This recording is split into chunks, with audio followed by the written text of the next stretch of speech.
Hello, नमस्कार। कैसे हैं आप सब? उम्मीद है बिल्कुल अच्छे होंगे। और सभी आप लगातार हमारे साथ बने रहने के लिए आपका बहुत बहुत धन्यवाद। और इसी तरह आप हमारे साथ बने रहेंगे तो काफ़ी उम्मीद है कि एक हम सही तरीके से बुलेटिन्स पेश करते रहेंगे, वीडियोस लाते रहेंगे। इससे काफ़ी हद तक हमारी हिम्मत बनी रहती है। और इसी तरह इस बार आपने देखा होगा कि मैं बीच में जर्नी पे भी था। संडे को भी लाइव नहीं हो पाया, पिछले संडे को। और ये जो अभी कल संडे गया है, इसमें भी वर्ल्ड कप के फाइनल की वजह से काफ़ी लोग फाइनल में बिजी थे। मैंने ग्रुप पे भी पूछा, सभी पे भी पूछा, तो लगभग सभी का एक अलग पॉइंट ऑफ इंटरेस्ट था जो कि वर्ल्ड कप के फाइनल की तरफ था। तो इसलिए लगातार 2 बार से अभी लाइव नहीं हो पा रहा है। लेकिन इस बार जो लाइव होगा 23 तारीख को होगा। 23 नवंबर को इस बार लाइव सेशन होगा, तो उसमें आप ज़रूर आइएगा। और अभी हम आपके लिए अब फेसबुक पर भी लाइव शुरू करने जा रहे हैं। तो इसी तरीके से यूट्यूब और फेसबुक दोनों पर लाइव होगा, लेकिन अलग अलग ऑल्टरनेट डे पे होगा। फेसबुक पर लाइव तभी होगा जब कोई डिमांड होगी, और यूट्यूब पर तो लाइव आपका आता ही रहता है। ठीक है, तो अभी आज हम रेल बुलेटिन आ रहे हैं चंडीगढ़ से बद्दी रेल सॉरी चंडीगढ़ से Yamunanagar rail line. Baddi rail line का बुलेटिन पहले आ चुका है। चंडीगढ़ से यमुनानगर रेल लाइन, यमुनानगर में जो जगाधरी वर्कशॉप है वो इसके लिए नॉमिनेट किया गया है। इसके बारे में पहले मैं थोड़ी बेसिक डिटेल बता देता हूँ, उसके बाद हम आते हैं आपके जो इसमें भी चल रहा है उस पर। ये जो यमुनानगर जो रेलवे लाइन है, यमुनानगर चंडीगढ़, ये टोटल 91 किलोमीटर 91 किलोमीटर इसकी लेंथ है। और 2013-14 में इसको सैंक्शन किया था। उस टाइम पे इसकी जो लागत थी 560 करोड़ रुपए थी। उसके बाद इन बिटवीन जब 2017 में इसका दोबारा सर्वे हुआ, वहाँ पर IRTTC की बैठक हुई, और उसके बाद इसकी लागत हुई लगभग 875 करोड़ रुपए। उस मीटिंग में लगातार जो मीटिंग चलती जा रही थी, और पॉलिटिकल प्रेशर के साथ साथ इसमें सर्वे के लिए लगभग 25 करोड़ के आसपास में इसको दे दिए थे। 25 करोड़ का सीधा सीधा रीज़न ये था कि इसमें कुछ कंपनी बनी। खैर, इस बात पे मैं थोड़ा अभी 2 मिनट बाद आता हूँ। पहले आपको बता देता हूँ बेसिक डिटेल।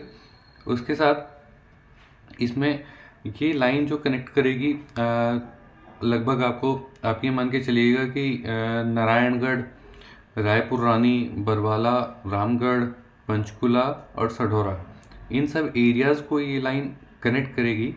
और 2013-14 में इसका लगभग ये सैंक्शन हुआ था प्रोजेक्ट, और अभी इसकी कॉस्ट आज के डेट में 1173 करोड़ की है। आप मान के चलिएगा कि लगभग 10 साल में दुगने से ज़्यादा इसकी कॉस्ट हो चुकी है। खैर, टाइम भी काफ़ी हो गया।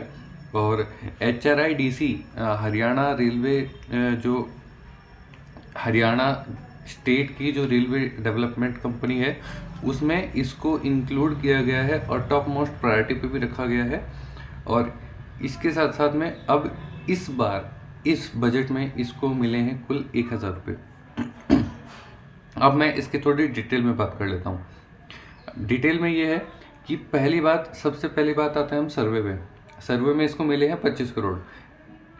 सबसे पहली चीज़ ये है कि प्राइमरी सर्वे के लिए आपको अगर कोई भी 100 किलोमीटर या फिर उससे ज़्यादा की रेल लाइन है, 100 किलोमीटर या उसके आसपास की, 110 या 120, तो इसमें प्राइमरी, सेकेंडरी और फाइनल लोकेशन सर्वे में जो एस्टिमेट आता है वो लगभग 5 से 7 करोड़ के बीच में आ जाता है। इसमें 25 करोड़ इसलिए दिए गए क्योंकि 25 करोड़ के लिए इसको हरियाणा गवर्नमेंट ने इस रेलवे लाइन को बनाने के लिए एक प्राइवेट लिमिटेड कंपनी गठित की, जिसमें सभी प्राइवेट ठेकेदार को इसमें नॉमिनेट किया जाना था। उसी में 25 करोड़ की फंडिंग भी डाली गई, जिसमें कि 5 से 7 करोड़, लगभग 4.5 करोड़ के आसपास में इसका फाइनल लोकेशन सर्वे हो गया था। और इसके साथ साथ ही इसमें अभी सबसे बड़ी बात यह है कि कंपनी का गठन हो चुका है, फंडिंग भी इतनी आ चुकी है कि ये लोग काम अपना शुरू कर सकते हैं। लेकिन अभी इसमें और क्या दिक्कत आ रही है वो भी आपके साथ आगे डिस्कस करते हैं। उसके बाद अभी इसमें जो अपने पास डिटेल आई है कि काफ़ी न्यूज़पेपर में आई है कि यमुनानगर चंडीगढ़ रेलवे लाइन का काम रुक गया है और ये रेलवे लाइन रिजेक्ट हो चुकी है, जबकि ऐसा नहीं है। कोई भी रेलवे लाइन जिसका लगातार इतना लंबा सर्वे हुआ हो, पिछले 10 साल से पिछले करीब 30 साल से उसकी डिमांड हो, और आज की डेट में इतना लंबा प्रोजेक्ट जो आगे चलने वाला हो और पिछले 10 सालों में उसको लगातार फंडिंग की जा रही हो, एकदम से उस प्रोजेक्ट को कैंसिल कर देना इतना आसान नहीं होता, पहली चीज़। दूसरी, जो आपको लगातार 1,000 रुपये, कभी 1 करोड़ रुपए और कभी 2.5 करोड़, इस तरीके से कर करके लगातार आप फंडिंग दिए जा रहे हैं, तो इसका मतलब ये नहीं है कि आप उस प्रोजेक्ट को चलाना चाहते हैं, जिंदा रखना चाहते हैं। इसका मतलब ये है कि जैसे ही उस प्रोजेक्ट के लिए गवर्नमेंट से फंड आएगा, उसको उसमें लगा देंगे, तब तक के लिए वो एक धरोहर राशि रखी जाती है। उसके अलावा अभी जो रिजेक्ट होने वाली बात है, तो रिजेक्ट होने वाली बात सरासर गलत है। अभी इतनी बड़ी फंडिंग को 25 करोड़ जो फंडिंग मिली है, इतनी बड़ी फंडिंग अगर किसी को दे दी जाए तो सरकार भी इतनी बेवकूफ़ नहीं कि इतनी बड़ी फंडिंग को एक तरह से उन्होंने वेस्ट कर दिया। 25 करोड़ को कोई छोटी रकम नहीं होती, वो एक तरह से सरकार इन्वेस्ट कर रही है, उसका भी उसको रिटर्न आना चाहिए। तो इस बात को ध्यान में रखते हुए सरकार ने कहा है कि अभी हम इसके लिए इतना बजट अभी हमारे पास नहीं है। गवर्नमेंट स्टेट गवर्नमेंट की मैं बात कर रहा हूँ, तो स्टेट गवर्नमेंट ने कहा है कि अभी इसके लिए हमारे पास इतना बजट नहीं है जो हम रेलवे को पूरी एक ज़मीन अधिग्रहण करके दे सकें।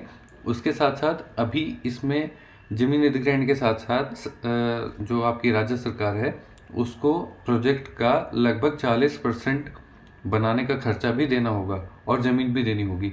तो राज्य सरकार ने कहा है कि जैसे ही हमारे पास बजट आएगा, उसके बाद हम इसको आगे प्रपोजल को आगे बढ़ा देंगे।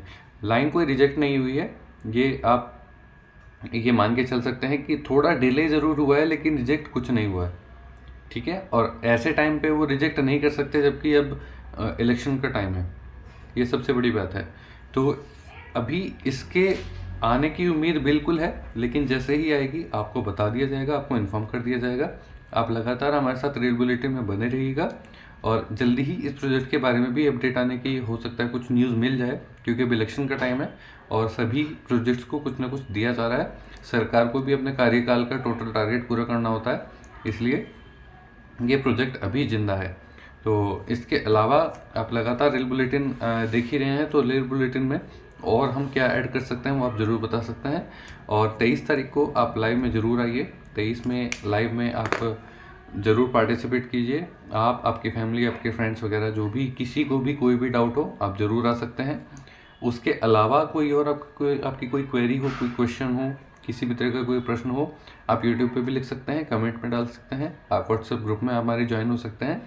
और इसके अलावा आपका सपोर्ट चाहिए होगा, लगातार हमारे साथ बने रहने के लिए आपका बहुत बहुत धन्यवाद। आपका दिन शुभ हो।